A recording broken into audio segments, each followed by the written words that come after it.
ตะกอนกาแฟบัดกาแฟบัดเนี่ยตะกอนกาแฟเนี่ยยังลูกนี่โอ้ยแกพังตาเลย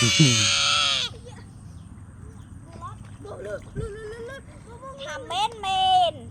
ปลักเลยตอนคุณเรียกได้เนี่ยทำชกเต้นเรียกได้มันของไว้เรียกของเรียกชื่อเลย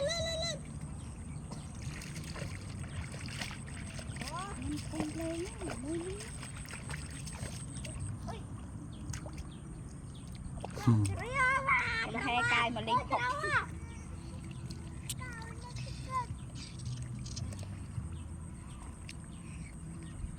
วางปลายักษ์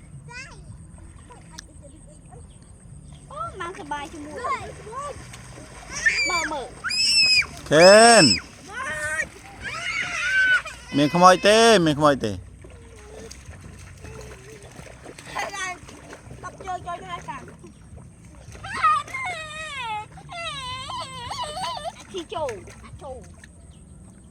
โมล่างโมบานได้